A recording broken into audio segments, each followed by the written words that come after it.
Hi guys, papunta nga kami nito sa Calatagan dun sa may Little Boracay. Nasabit kasi kami birthday ng pinsan ng asawa ko. Kauuwi lang nila galing Canada, dito lang talaga sila nag-celebrate ng birthday. Plano talaga namin umalis ng Bulacan ng 3 AM. Kaso na-delay kasi nasira bigla yung kotse namin. Pinapainit na siya nung asawa ko tapos biglang namatay nung nagkakarga ng mga gamit. Yun pala, way pala ni Lord yun kasi wala silang magiging driver kasi kulang pala yung sasakyan. SUV lang kasi yung sasakyan namin pero nung hindi umandar yung sasakyan namin, nakakuha sila ng van. Nung van na yung kinuha, kasya na ang lahat. 30 plus kasi kami. Nung una, isang van at saka dalawang SUV lang. Pero nung nasira yung SUV namin, dalawang van at saka isang SUV na lang. Kasya na ang lahat. Buti na lang talaga 4 AM may nakuhang van. Provided talaga ni Lord, lahat ay may reason. Pero inyo yun, yung first time hindi umandar yung sasakyan namin, mismong alis pa ha. Tapos 4 AM may nakalaang van na maaarkila ng ganong oras. Iniisip ko nga nung biglang huminto yung sasakyan namin, ano kaya purpose ni Lord? Hindi ba kami pinapatuloy o ano? At yun na nga, ni-reveal na nga ni Lord. Kung umandar yung sasakyan namin, merong hindi makakasama. May maiiwan kasi hindi kasya sa sasakyan. God is good talaga. Thank you, Lord. So yun na nga, 4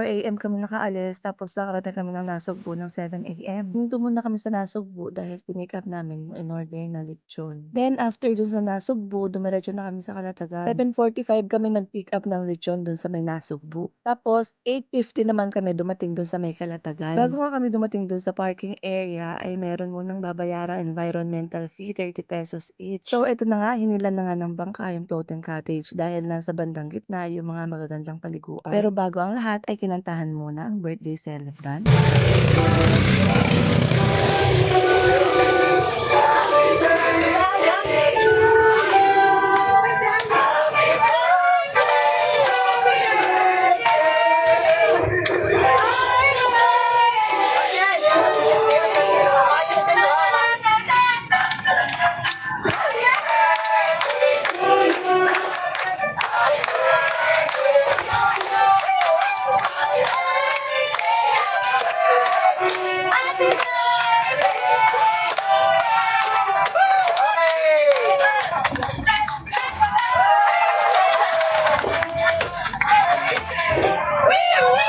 Katapos ng kantahan ay umpisa na ng kainan. Para bago nga lumangoy ay may laman ng tiyan. Itong floating cottage nga pala na to is nakuha namin ng 13,000 yung dalawa. May mas mura dito, 4,000 or 4,500 ang isa. Pero ito kasi yung nagustuhan ng tita ng asawa ko, itong 13,000 yung dalawa. Tapos nag-arkila rin sila ng kayak, 1,500, maghapon na siya. Merong apat na pupuntahan tong floating cottage. Iba-iba sila ng lalim. Mas maganda talaga meron kang snorkeling goggles para makita mo yung ilalim. Wala din silang CR ha. Kung magje-jebs ka, talagang sasakay ka ng bangka at babalik ka sa docking area. Pero kung ihilang naman, alam mo na kung paano diskartehan yan. Mga floating cottage pala is nag-uumpisa ng 7 AM. Tapos, ang pinaka-uwi is 4 PM. Tapos, sa parking fee naman is 100 pesos. Sumakay din kami ng dragon boat dito. 200 pesos ang isa, 12 packs kada biyahe. Masaya at maganda dito sa may Little Boracay ng Calatagan, Batangas. Pero medyo nakakahilo tong floating cottage. Dahil nga nasa dagat siya, kasabay ng wave yung floating cottage. O siguro ako lang. Signs of aging. Super nag-enjoy ang lahat. Salamat po, Julian family, at happy birthday Lanlan.